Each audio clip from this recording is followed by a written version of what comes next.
ብለይ ዝኸበርኩም ሰማዕት ፈኖ ሬድዮ ቢቢሲ ንሎሚ ካብ ዘለውና መደባት ፓትርያርክ ኦርቶዶክስ ኢትዮጵያ ዝሃቦ መልእኽቲ ንሲኖዶስ ውክል ኣይኮነን ተባሂሉ said you would do that and I said yes. بحق ناس تقبر تخيلها إلى مني أوه أنا فتاوي خميه مسبلكوم نعسرت خاليت السوق دحر مبال نجمر إلى مني سبسابتي تماليز تزازمك لدى مشكلة زور رواندا CPJ نقطة كازتنيا OBN سيساي فيدا كونينو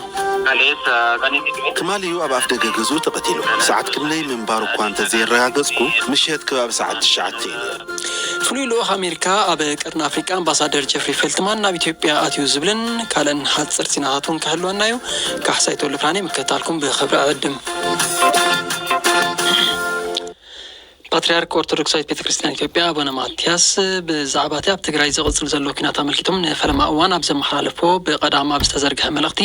ኩናት ደው ክብል ፀውዖም እቶም ፓትርያርክ ብቋንቋ ኣምሓርኛ ብቪድዮ ኣብ ዘሕለፍዎ መልእኽቲ ኣብዚ እዋን ኣብ ዝተፈላለዩ ከባቢታት ሃገር ፀገማት እንተሃለውን ብፍላይ ኣብ ትግራይ ዝካየድ ዘሎ ኣረመንነት ዝበልዎ ጠጠው ንኽብል ብዙሕ ግዜ ፈቲና ኣይኮነለይን ፍቓድ እውን ኣይተዋህበንን ኢሎም በአሁኑ ጊዜ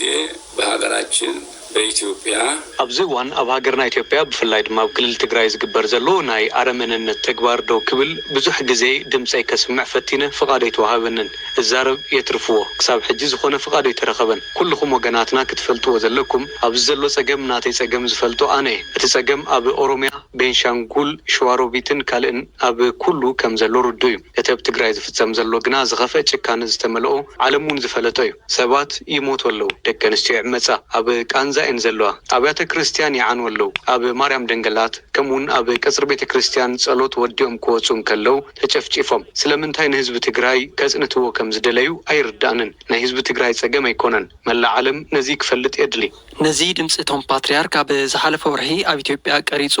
ብሕቡ ናብ ወጻኢ ብምውጻእ ንመራኸቢ ብዙሃን ዝዘርግሐ ዴኒስ ዋርሊ ይበሃል ንሱ ኣሜሪካን ዝመደበሩ ትካል ግብረሰናይ ብሪጅስ ሆፕ ሰራሕተኛ እዩ ሚስተር ዴኒስ ምስቶም ፓትርያርክ በቀረባ ርክብ ከም ዝነበሮ ምስ ቢቢሲ ኣብ ዝገበሮ ቃለ መሕትት ተዛሪቡ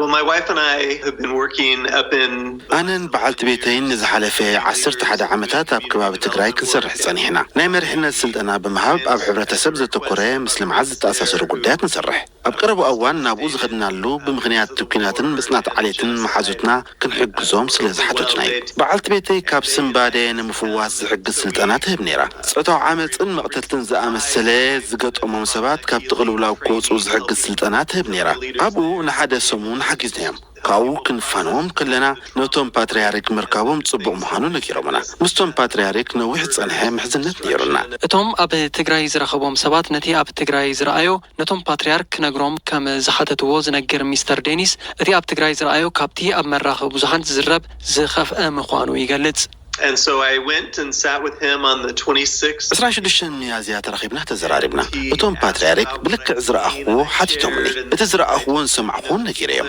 ኣብ ትግራይ ኣብ ፀገም ዝርከቡ ሰባት ኣብ ኩንድኦም ድምፂ ክትኮንዎም ይደልዩ ኣለዉ ኢሎም ንሶም ግን ድምፆም ይዕፈን ከም ዘሎ ነጊሮምኒ ወግዓዊ ብዘይኮነ መንገዲ ኣብ ናይ ገዛ መሓዩር ከም ዝርከቡ ሓቢሮምኒ ክገሹ ከም ዘይክእሉ ዝዛረብዎ ሳንሱር ከም ዝግበር ሰለስተ ግዜ ናብ መራኸቢ ብዙሃን ንምውፃእ ዝገበርዎ ፈተነ ከም ዝተዓፈነ ምስ ቴሌቪዥን ኢትዮጵያ ዝገበርዎ ናይ 40 ደቂቃ ቃለ መሕተት ከም ዝተኣገደን ይዕልሎምኒ እቲ ዝገበርዎ ቃለ መሕተት ሰሊኹን ተወፂኡ ኣብ ከባቢኦም ዘለው ተሓጋገዝቶም ክቕተሉ ከም ዝኽእሉን ኣብኦም ጉድኣት ክበፅሕ ከም ዝኽእልን ገለ ሰብ መዚ ከም ዘፈራርሕዎም ነጊሮምኒ ሚስተር ዴኒስ ቶም ፓትርያርክ ድምፆም ከስምዑ ድሌት እንተለዎም ብመገዱ ክተሓባበሮም ከም ዝኽእል ምስ ገለጸሎም ፈቃደኛ ከም ዝኾኑ ይነግር said you would do that and I said yes I'm your بحق ناس تقبر تخيلها إلى أوه أنا فتاوي خميه مسبلكوم نعسرت خاليت السوق دحر مبال نجمر إلى مني شعو كسل جميرة أبتي فيديو تزارب ومزلو كل زخون ورات كحزو كي تدالو شعون شعي كاوشتم استزاربوي ريتوتم باتريارك أب مرخب زهان دحر مكلحو سينودوس أرثوذكس توحدو بيتكريستيان إثيوبيا لومي أب زهابو ملاش أبونا ماتياس زهابو مجلسي نايولكو منبر نمرجسي قدوس سينودوس كونه قوام سينودوس أي وكلن إلو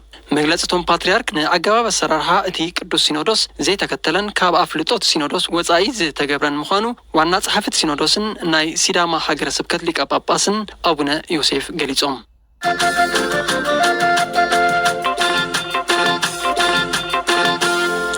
فلويلو ልኡኽ መንግስቲ ኣሜሪካ ኣብ ቀርኒ ኣፍሪቃ ኮይኑ ብጸሓፊ ጉዳያት ወጻኢ ኣሜሪካ አንቶኒ ብሊንከን ዝተመዘዘ ኣምባሳደር ጀፍሪ ፌልትማን ኣብ ሃገራት ግብጺ ኤርትራን ሱዳንን ዑደት ድሕሪ ምክያድ ሎሚ ናብ ኣዲስ ኣበባ ኣትዩ ንሱ ሚኒስተር ማይ ጸዓትን መስኖን ዶክተር ኢንጂነር ስለሺ በቀለ ድሕሪ ምርኻቡ ኣሜሪካ ብመርሕነት ሕብረት ኣፍሪቃ 3 ሃገራት ዝገብሮ ዘተን ምድጋፍ ድልውቲ ምህላዋ ገሊጹ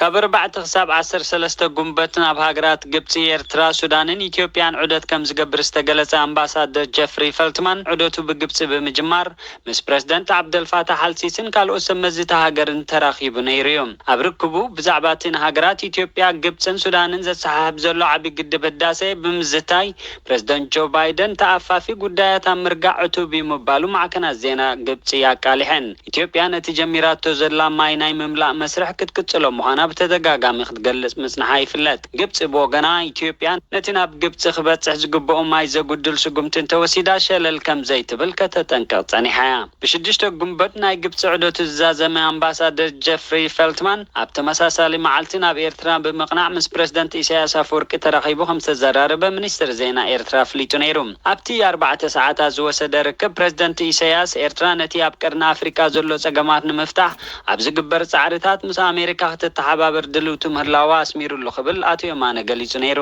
ኤርትራ ሓይልታታ ካብ ግጭት ትግራይ ከተውፅእ ኣሜሪካ ብተደጋጋሚ ክትጽውዕ ምጽናሓ ዝፍለጥ ኮይኑ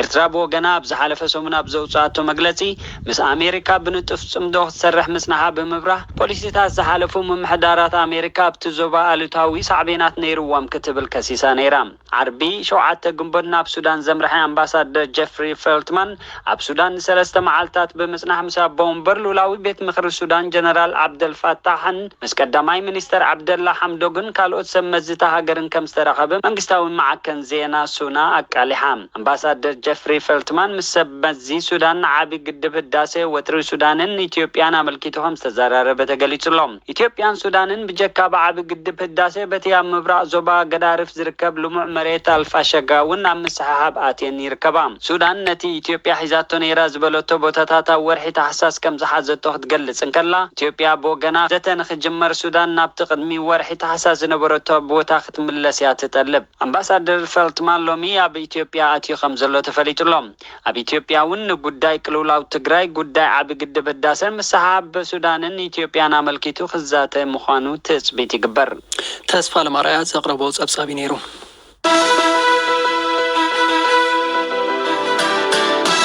ምድሏት ቢቢሲ ትግርኛ የተካተሉ ዘለኹም ክብራት ሰማዕትና ናብ ሓጸር ዜናታት ዘዕለት ክንሰግር ኣካል ናይቲ ኣብ ሱዳን ዝርከብ ዓቃብ ሰላም ሰራዊት ሕብራት ሃገራት ኮይኖም ከገልግሉ ዝጸንሑ 120 ኣባላት ሰራዊት ምክልኻል ኢትዮጵያ ናብ ሃገሮም ክምለሱ ከም ዘይደልዩ ገሊጾም እቶም ኣብ ዳርፉር ተዋፊሮም ዝጸንሑ ወተሃደራት ሓልዋ ክግበረሎም ኣብ ሱዳን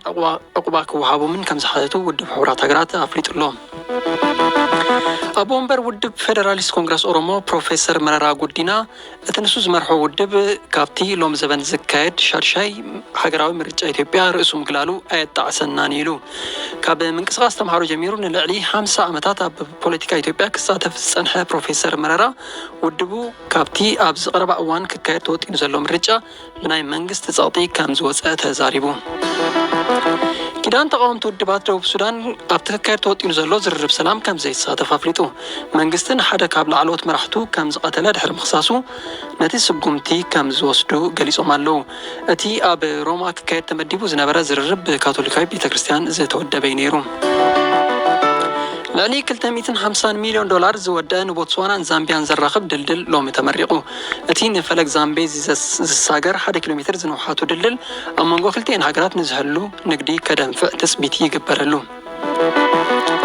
لالي حارشه سدفنيات نابيت عليه دسيت لامبيدوسا كم زعتهم أخنات زينات حجر حبيران هانت جال باتراي أستات 400 دك أنستيون قولون زركبوم سدفنيات هذا من بارام أخن زينات إيطاليا أنساس أبسيبو كنتيبات دسيت توتو مارتيلو اتوحد سدفنيات مسكونات أير كم زامدن كوسخ كم زخلن حبيرلهم أب هندي بوحدو 4 ريسات أب جماعم فلك جانجيس كم سرخبة سمز حبيرهم الريسات بخمين أبتوتا كم مسأقوا بنصور انتزيت فلته قدات كوميد أسرت شعته خونو خمس خلوجن ما أخنات زينة هندي جالسنا اللوا جلس أبصابات ما أخنات زيناون تقصري أستات مئتي كم بس يحبرها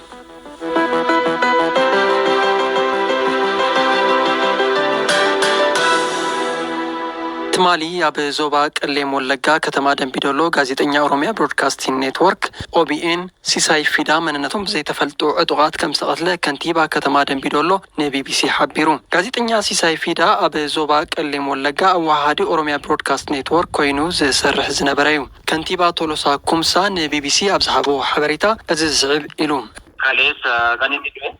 ትማልዩ ኣብ ኣፍ ደገ ገዝኡ ተቐቲሉ ሰዓት ክንደይ ምንባሩ እኳ እንተዘይረጋገፅኩ ምሸት ከባቢ ሰዓት 9 እዩ ነይሩ። መንነቶም ዘይተፈልጡ ዕጡቃት እዮም ተሓቢኦም ብምጽናሕ ቀቲሎሞ ምጽራይ ይግበር ኣሎ። ክሳብ ሕጂ ግን ዝተረኸበ ነገር የለን። ንዚ ቅትለት ብዝተሓዝ ኣብ ቀይዲ ዝኣተወ ሰብ እውን የለን። ስሙ ክግለጽ ዘይደለየ መሳርሕቲ ጋዜጠኛ ሲሳይ ፊዳ ንቢቢሲ ከም ዝሓበሮ ጋዜጠኛ ሲሳይ መንነቶም ካብ ዘይገልጹ ሰባት ብተደጋጋሚ ምፍርራሕን መጠንቀቕታን ይበጽሑ ምንባሩ ሓቢሩ። ብምስኣብ እቲ ምፍርራሕ ብቴሌፎንን መገድቶም ዝጥቀመሎም ማሕበራዊ መራኸቢታትን ይበጽሑ ምንባሩን ሓቢሩ። ኣብ ምዕራብን ደቡብን ኦሮሚያ ኣብ ሰላማውያን ሰባት ሰበስልጣን መንግስትን ሓይልታት ጸጥታን ዝዓለመ ቅትለታት ብተደጋጋሚ ከጋጥም ጸኒሑ እዩ። መንግስቲ ነቲ ቅትለት ሸኔ ተባሂሎም ዝጽውዑ ዕጡቃት ጉጅለ ከም ዝፍጽምዎ ዝገልጽ። እዚ ጉጅለ እዚ ምስ ሕወሓት ኣብ ዝሓለፈ ሰሙን ብተወከልቲ ህዝቢ ግብረ ሽበራዊ ጉጅለ ተባሂሉ ክጽዋዕ ውሳነ ዝተዋህቦ ምዃኑ ይፍለጥ። ንመሰል ጋዜጠኛታት ዝሕለቕ ትካል ሲፒጄ ነቲ ቅትለት ብምኹናን ወኪል ሲፒጄ ኣብ ሃገራት ትሕተ ሰሃራ ምቶኪ ሙሞ ንቢቢሲ ኣብ ዝሃበቶ ሓበሬታ ቅትለት ጋዜጠኛ ሲሳይ ፊዳ ምስ ስርሑ ዝተሓሓዝ እንተኮይኑ መርመራ ከም ዝጅምሩን እቲ ትካል መግለጺ ከም ዘውፅእን ሓቢራ።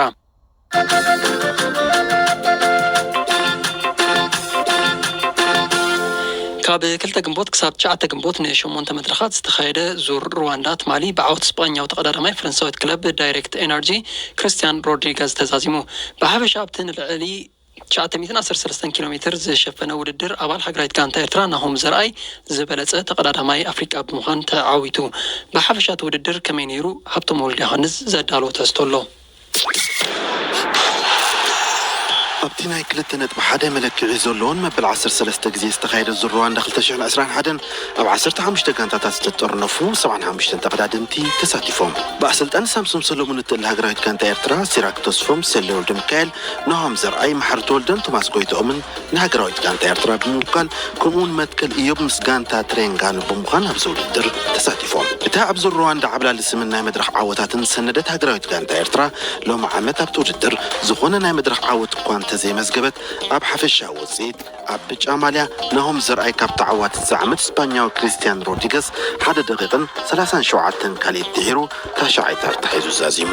ንዝበለጸ ሓኾራይ ብትውሃብ ማልያ ተቐዳዳማይ ጋንታ ታርቴሎቶ ታውግለስ ነለርት ብ68 ነጥቢ ቀዳማይ ክኸውን እንከሎ ኤርትራዊ ቶማስ ጎይቶም ብ19 ነጥቢ ታሻዓይታር ተሒዙ። ንዝበለጸ ሸኻኻይ ብትውሃብ ማልያ እውን ቶማስ ጎይቶም 12 ነጥቢ ብምውላል ኣብ ካልኣይ ተርታ ተሰሪዑ። ናሆም ዘርኣይ ብተመሳሳሊ ነትሕቲ ዕድመ ኣብ ትውሃብ ማልያ ካልኣይ ኮይኑ ክዛዝም እንከሎ ማሕርቲ ወልደ 5 ኮይኑ ውድድሩ ፈጺሙ። ንዝበለጸ ኣፍሪቃዊ ተቐዳዳማይ ብትውሃብ ሃሳስ ቀጠልያ ማልያ ናሆም ዘርኣይ ቀዳማይ፣ ማሕርቲ ወልደ ሳልሳይ ኣብ 5 መድረኽ ብጫ ማልያ ተረኪቡ ዝነበረ መትከል ኢዮብ ታሻዓይ ብምዃን ውድድሮም ዛዚሞም። ሃገራዊት ጋንታ ኤርትራ ካብ ዕውቲ ዝውድድር ፈረንሳዊት ጋንታ ቢኤንቢ ሆቴልስ ብ9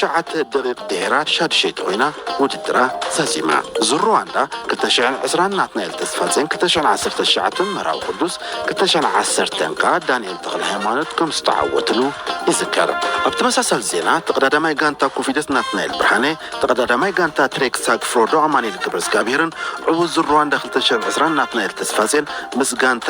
አንድሮኒ ጂኦካቶሊ ብምዃን ኣብቲ ካብ 8 ጉንበት ጀሚሩ ክሳብ 30 ጉንበት ን21 መድረኻት ዝካየድ ሓደ ካብ ግራንድ ቱርስ ዝኾነ ጂሮ ዲኢታሊ ይሳተፉ ኣለዉ።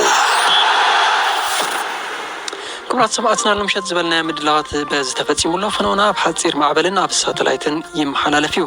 ምሳዳላዊ መደባት ሃብቶም ወልደ ዮሃንስ፣ ስቱድዮ ቴክኒሻር ኦስካር ቡንጋን ምሳኹም ፀናሕኩ ካሕሳይቶ ልብርሃኔ